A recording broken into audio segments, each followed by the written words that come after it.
तो वीडियो में आगे बढ़ने से पहले मैं आप लोगों को कुछ बता देना चाहती हूँ। जब तक आप इस सीरीज का ये एपिसोड देख रहे हैं, मैंने इस सीरीज का सेकंड एपिसोड अपने सेकंड चैनल पर अपलोड कर दिया होगा और आगे आने वाली वीडियोस भी मैं वहीं पर अपलोड करने वाली हूँ, क्योंकि इस चैनल के साथ कुछ मसला हो गया है। तो मैं उम्मीद करती हूँ कि जो लव और सपोर्ट आपने इस चैनल को दिया है, आप उस चैनल को भी दोगे और याद से उस चैनल को सब्सक्राइब कर लेना, बेल आइकन प्रेस करना, जिससे उस चैनल पर आने वाली वीडियोस की अपडेट भी आपको मिलती रहे।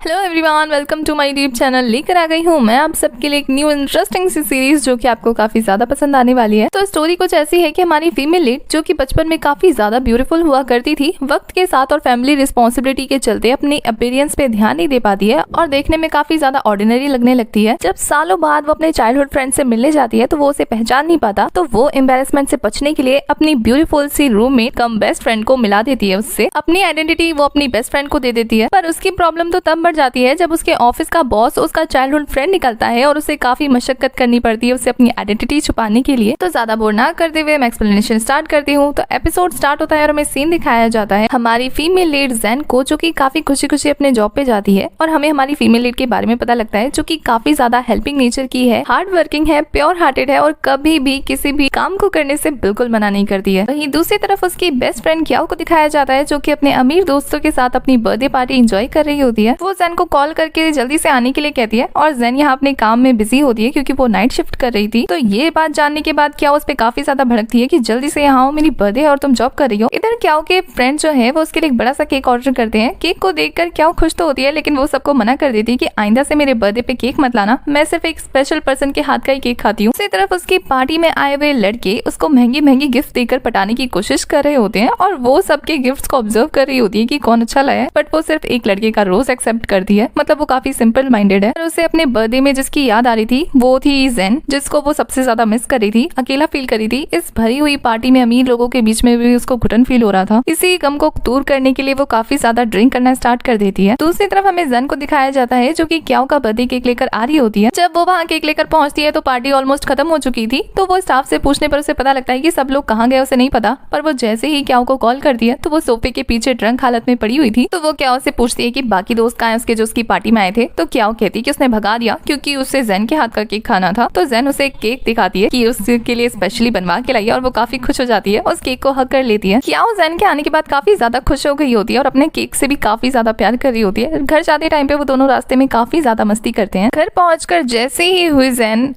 क्याओ को कैंडल ब्लो करने के लिए कहती है, तो वो काफी अपसेट होकर वापस जाने लगती है, जिससे वो पूछती है उसके सैड होने का रीजन। तो वो कहती है कि उसने पिछले साल भी जो विश मांगी थी वो भी पूरी नहीं हुई, तो इस बार वो कैंडल ब्लो नहीं करेगी जब तक उसकी विश पूरी नहीं हो जाती। तब हमें ज़ेन अपनी स्टोरी बताती है कि बचपन से वो और क्याओ साथ में है क्योंकि उनकी मॉम्स बेस्ट फ्रेंड हुआ करती थी और वो दोनों नेबर थे और एक ही साल में दोनों की मॉम की शादी होने की वजह से वो दोनों बचपन से लेकर आज तक साथ हैं। और इस बीच में उनकी फैमिली में बहुत से उतार चढ़ाव आए हैं, जिसकी वजह से वो दोनों काफी बार अलग भी हुए। लेकिन अब जॉब के सिलसिले में ज़ेन को क्याओ के घर पे रहना पड़ रहा है और वो इतनी अच्छी बेस्ट फ्रेंड है कि उसने उसको रहने के लिए दे रखा है फ्री में। ये ज़ेन की लाइफ में सबसे इम्पोर्टेंट पर्सन क्याओ है। क्याओ की खुशी के आगे ज़ेन को कुछ नहीं दिखाई देता। नेक्स्ट मॉर्निंग ज़ेन उठती है बहुत ही फ्रेश होकर, हैप्पी सी, और वो जाकर क्याओ को परेशान करने लगती है उसे जगाने के लिए। बेचारी क्याओ खड़े होकर कहती है कि हर सुबह तुम्हारा मुंह देखना टॉर्चर जैसा है, क्योंकि वो उसे परेशान कर देती है। तैयार होकर जैसे ही क्याओ ऑफिस जाती है तो वो ज़ेन को कहती है कि आज तुम्हारा इंटरव्यू है ना, तो कॉन्फिडेंट रहना। लेकिन बेचारी ज़ेन को तो कॉन्फिडेंट और लेस कॉन्फिडेंट का मतलब भी नहीं पता था, क्योंकि वो अपनी लाइफ में इतनी बिजी थी कि उसे बस काम करने से मतलब था। तो क्या उसे कहती है कि तुम मेरी फ्रेंड हो तो तुम्हें थोड़ा अच्छे से बन ठन के इंटरव्यू के लिए जाना चाहिए। और वो उसे कहती है कि मेरे रूम में बहुत सारे ड्रेसेस रखे हैं, तो जाकर उनमें से कोई चूज करके इंटरव्यू में वही पहनकर जाना, बहुत ही अच्छे से इंटरव्यू देकर आना। वैसे यहाँ इन दोनों की बॉन्डिंग काफी ज्यादा क्यूट थी। ज़ेन क्याओ की बात मानकर उसके रूम में जाती है और अलग अलग टाइप के ड्रेसेस ट्राई करने लगती है, लेकिन बेचारी को कुछ भी पसंद नहीं आता है। तो फिर वो अपने ही फैशन का एक अच्छा सा ड्रेस चूज कर लेती है अपने अकॉर्डिंग। जब वो इंटरव्यू के लिए बिल्डिंग में जाती है ना, तो वहाँ उसको कोई लिफ्ट यूज करने नहीं देता, क्योंकि सबको वो अजीब लग रही थी। बेचारी को सीढ़ियों से जाना पड़ता है। और जब वो जो उसके इंटरव्यू ले रहे थे वो सीआर भी उसका काफी मजाक उड़ाते हैं इंटरव्यू के टाइम पे, उसको लेफ्ट आउट फील होता है, क्योंकि वो लोग ज्यादातर उसके लुक्स पे डिपेंड कर रहे थे। उसकी क्वालिफिकेशन और हार्डवर्किंग को कोई नोटिस ही नहीं कर रहा था। वो बाकी कैंडिडेट्स के मुकाबले में लुक में काफी ज्यादा डाउन थी, बट वो अपनी तरफ से काफी अच्छा इंटरव्यू देती है। इंटरव्यू देकर जब वो घर वापस जा रही होती है तो वो सोचती है कि शायद इस बार भी उसे रिजेक्ट कर दिया जाएगा सिर्फ उसके लुक्स के बेसिस पे। ये चीज उसे काफी अपसेट कर देती है। और हमारी जैन जब भी अपसेट होती है तो वो एक पेंटिंग एग्जीबिशन में जाकर एक पर्टिकुलर पेंटिंग को देखती है जिससे उसकी चाइल्डहुड मेमोरी जुड़ी हुई थी। वो अपने चाइल्डहुड फ्रेंड के साथ उस पेंटिंग का पजल सॉल्व किया करती थी और ये चीज उसे आज भी याद है। वहीं दूसरी तरफ उसके चाइल्डहुड फ्रेंड यानी कि हमारे मेल लीड को दिखाया जाता है जो कि उसी पजल पेंटिंग को देख रहा होता है। यहाँ जैन अपसेट हो रही होती है कि उसे क्याओ का फोन आता है जो कि उससे पूछती है कि उसका इंटरव्यू कैसा गया, जिसपे जैन कहती है कि उसने तो अच्छा दिया, बाकी पता नहीं उसको सिलेक्ट होने का तो कोई चांस दिख नहीं रहा है। तो क्याओ को लगता है कि वो इस बार भी शायद अच्छे से तैयार होकर नहीं गई थी। जैन के अकॉर्डिंग वो काफी अच्छे से ड्रेसअप होकर गई थी, इस वजह से ड्रेसिंग का तो कोई लेना देना है ही नहीं उसके इंटरव्यू से। पर उसको ज्यादा अपसेट देखकर क्याओ कहती है कि वो अपने ऑफिस से छुट्टी लेकर जल्दी आ जाएगी उसके साथ टाइम स्पेंड करने के लिए, इसलिए वो जल्दी से घर आ जाए। तो वो भी फटाफट घर आ जाती है और वहाँ आकर देखती है कि क्याओ एक लड़के के साथ कार में क्वालिटी टाइम स्पेंड करी है और ये देखकर तो वो उस लड़के को काफी परेशान करने लगती है। तो उस लड़के को ज्यादा परेशानी ना हो इसलिए क्याओ फटाफट आती है और जैन को लेकर वहाँ से ले जाती है। रास्ते में जैन उससे पूछती है कि पिछले हफ्ते वाला बॉयफ्रेंड तुम्हारा आज जैसा नहीं लग रहा था, ये थोड़ा डिफरेंट है। तो क्याओ कहती है कि तुम जिस तरीके से जॉब के इंटरव्यूज चेंज करती हो ना, मैं भी अपने बॉयफ्रेंड चेंज करती हूँ तुम्हारे साथ मैचअप करने के लिए। फिर क्याओ जैन का मूड ठीक करने के लिए कहती है कि आज हम लोग फिश ऑर्डर करके खाएंगे और साथ में वो दोनों बैठे बैठे फिश खा रहे होते हैं और अपने अपनी प्रॉब्लम्स के बारे में डिस्कस कर रहे होते हैं। कुछ देर बाद जैन क्याओ से पूछती है कि तुम ये जो बॉयफ्रेंड चेंज करती हो इनसे प्यार होता है या टाइम पास करती हो, जिस पे क्याओ कहती है कि प्यार व्यार जैसी कोई चीज नहीं होती है, बस डेट करो और एंजॉय करो लाइफ को, उसकी लाइफ का तो यही फंडा है। और वो जैन को भी कहती है कि कभी प्यार व्यार के चक्कर में मत पड़ना वरना हार्ट ब्रेक हो जाएगा, इसलिए हमेशा डेट करना और खुश रहना। लेकिन यहाँ जैन भी कहाँ कम जिद्दी थी, कहती है करूंगी तो लव करूंगी, डेट वेट के चक्कर में मैं नहीं पड़ने वाली। तो क्याओ उससे पूछ ही लेती है कि क्या तुम लव का मतलब भी जानती हो। तो वो अपने बचपन के दोस्त के साथ अपने उस स्वीट टाइम को याद करते हुए सोचती है कि जब मैं उसके साथ थी वो पल मेरे लिए कितना ज्यादा खास था। ऑफ कोर्स मैं लव का मीनिंग जानती हूँ क्योंकि वही तो था, मैं वहाँ उस लाइफ में बैक जाना चाहती हूँ क्योंकि मैं 12 सालों से उससे नहीं मिली और मैं 12 सालों से उसका वेट कर रही हूँ। सेम वही बचपन की मेमोरीज यहाँ हमारा male lead by how you याद कर रहा होता है, मतलब उसे भी जैन आज तक याद है और वो बचपन का गोलू बोलू सा लड़का अब एक स्मार्ट बॉय बन गया है जो कि बहुत मुश्किल से जैन का ईमेल आईडी ढूंढकर उसे मेल करता है कि वो वापस आ रहा है उसकी कंट्री में और उससे मिलना चाहता है 12 सालों बाद। दूसरी तरफ जैन को जैसे ही ये मैसेज मिलता है ना उसे तो यकीन ही नहीं होता और वो दौड़ के जाती है क्याओ के पास और उसे बताती है कि तुम्हें पता है मुझे किसने मैसेज किया। क्याओ तो कह देती है नहीं मुझे बिल्कुल नहीं पता, जब तक तुम नहीं बताओगी कैसे पता लगेगा। जैन उसे कहती है कि वही बचपन का गोलू बोलू सा मेरा फ्रेंड याद है। तो वो काफी सोचने के बाद भी उसे याद कर लेती है क्योंकि उसने ज्यादा टाइम तक उस बाय हाउ को नहीं देखा था। तो जैन उसे बताती है कि जब तुम्हारी फैमिली ने अपना अपार्टमेंट मूव किया था हमारे घर के बगल से तब वहाँ पर बाय हाउ आया था और मेरी दोस्ती उससे हुई थी। तुम तो कभी कभी आती थी ना मेरे घर, इसलिए तुम्हें ज्यादा नहीं पता। क्या उसकी बात पे काफी शांति से रिएक्ट करते हुए कहती है तो हाँ वो अब 12 सालों बाद आ रहा है तो क्या, जिसपे हमारी जैन कहती है कि वो काफी एक्साइटेड है, उससे मिलना चाहती है, क्या करूँ। तो क्या कहती है जाओ और जाके मिल लो, जिसपे जैन कहती है कि वो उसके लिए काफी स्पेशल है, कुछ स्पेशल सोचना पड़ेगा ना। और ये जानने के बाद कि जैन कितनी ज्यादा सीरियस है उस फैटी को लेके क्याओ तो अपना सर पकड़ लेती है। इधर क्याओ अपने और बाय हाउ की फर्स्ट बचपन वाली मीटिंग को याद करके काफी खुश हो रही होती है, वो कितनी ज्यादा एक्साइटेड है उसे लेकर। सिग्नल पे क्रॉस करते टाइम पे वो अपनी बचपन की मेमोरी को याद कर रही थी कि बचपन में फैटी को रोड क्रॉस करने में काफी मुश्किल होती थी, तब वो उसका हाथ पकड़कर जैसे ही रेड लाइट ग्रीन होता था वो उसे सेफ का सिग्नल देकर अपने साथ खींच के लेके जाती थी और उसने अभी तक ये सारी बातें याद करके रखी हुई है। नेक्स्ट सीन में वो क्याओ के पास जाती है और उसे बताती है कि मैंने फैटी को हाँ बोल दिया मिलने के लिए और मैं उससे मिलने वाली हूँ। तो ये जानने के बाद क्याओ कहती है कि ना तुम उसको लेकर सीरियस हो बल्कि तुमने मुझसे बिना पूछे उसे मैसेज कर दिया मिलने का, अगर तो वो कोई गुंडा बदमाश निकला तो क्या तुम्हें कोई फिक्र नहीं है। जिस पे हमारी जैन कहती है नहीं उसे कोई फिक्र नहीं है क्योंकि वो उसका बचपन का दोस्त है, बुरा थोड़ी ना होगा। इस बात पे क्याओ को इतना गुस्सा आता है कि वो कहती है कि मैं तुम्हारे साथ जाऊंगी फॉर सिक्योरिटी। रात को वो सच में उसके साथ जाती है और उसे कहती है कि तुम उसके साथ टची टची मत होना, मैं तुम पर नजर रखूंगी दूर से और मेरे बिना इशारे के ना कहीं हिलना भी मत, और उसे काफी सिखा पड़ा के भेज देती है। यहाँ जैसे ही जैन ब्रिज पे आती है उसे एक फैटी लड़का दिखता है और उसे लगता है कि यही बाई हाउ है और वो जाकर उसके साथ मिलने लगती है। जब दूर से क्या उन दोनों को देखती है तो वो सोचती है कि ये फैटी तो 1000 साल में भी नहीं बदलने वाला है। और जब वो दूर से जैन और उस फैटी को देखती है ना तो वो कहती है कि ये दोनों तो अभी से टची टची होने लग रहे हैं और फिर वो उन पर गौर से नजर रखने लगती है, यहाँ तक कि वो जैन को हिलने भी नहीं देती है उसके साथ कहीं पे। फिर उस फैटी के साथ टाइम स्पेंड करते करते जैन को पता लग जाता है कि ये बाई हाउ नहीं है और सच में उसे बाई हाउ का कॉल आ जाता है और उसे पता लग जाता है कि वो गलत लड़के के पास आ गई है। दूसरी तरफ बाई हाउ उसके सामने से गुजर जाता है लेकिन उसे पहचान नहीं पाता, पर जैन जब उसे देखती है तो पहचान जाती है और पीछे हट जाती है उसके सामने आने से। दूसरी तरफ बाई हाउ जैन को देखकर भी इग्नोर करके आगे बढ़ जाता है क्योंकि उसे लगा था कि जैन ये वाली जैन नहीं है, और सामने बैठी हुई क्याओ को देखकर उसे लगता है कि ये जैन है और वो उसके पास चला जाता है। बेचारी सदमे में ही खड़ी रह जाती है कि ये उसके साथ क्या हो गया, उसका बचपन का एक ही दोस्त था वो भी उसे पहचान नहीं पा रहा है क्योंकि वो अब अगली बन गई है। इसलिए जब वो बाई हाउ को क्याओ के पास जाते हुए देखती है तब उसका माथा ठनकता है और वो होश में आती है। इधर बाई हाउ जैसे ही क्याओ के साथ बात करने जाता है, क्याओ को तो पता नहीं था ये कौन है, तो वो उसे इग्नोर करने का ही सोचती है, लेकिन जैसे ही उसे जैन की कॉल आती है तो उसे बात करने पे पता लगता है कि ये उसका दोस्त है। यहाँ जेन क्या उसे काफी रिक्वेस्ट करती है कि वो जेन बनकर बाय हाउ से मिल जाए क्योंकि वो अगली है और वो उसे पहचान नहीं पाया। तो जेन के काफी रिक्वेस्ट करने पर क्या मान जाती है और जाकर बाय हाउ से ऐसे बात करने लगती है कि वही जेन है और उसे जाकर कहती है कि तुम काफी पतले हो गए हो ना, इसलिए मैं तुम्हें पहचान नहीं पाई। लेकिन बाय हाउ कहता है कि तुम तो अभी भी वैसी की वैसी हो, मैं तो तुम्हें दूर से ही पहचान गया। और ये देखकर कि कहीं उसका भांडा ना फूट जाए, क्या फटाफट वहाँ से कॉल का बहाना लगाकर जाने का ट्राई करती है। पर बाय हाउ क्याओ में काफी ज्यादा इंटरेस्ट ले रहा था ये सोचकर कि वो जेन है, और दूर से जब जेन ये सारी चीजें देख रही होती है तो उसे काफी हर्ट हो रहा होता है। और इसी के साथ हमारा फर्स्ट एपिसोड हो जाता है खत्म। तो वीडियो में आगे बढ़ने से पहले मैं आप लोगों को कुछ बता देना चाहती हूँ। जब तक आप इस सीरीज का ये एपिसोड देख रहे हैं, मैंने इस सीरीज का सेकंड एपिसोड अपने सेकंड चैनल पर अपलोड कर दिया होगा और आगे आने वाली वीडियोस भी मैं वहीं पर अपलोड करने वाली हूँ क्योंकि इस चैनल के साथ कुछ मसला हो गया है। तो मैं उम्मीद करती हूँ कि जो लव और सपोर्ट आपने इस चैनल को दिया है आप उस चैनल को भी दोगे, और याद से उस चैनल को सब्सक्राइब कर लेना, बेल आइकन प्रेस करना, जिससे उस चैनल पर आने वाली वीडियोस की अपडेट भी आपको मिलती रहे।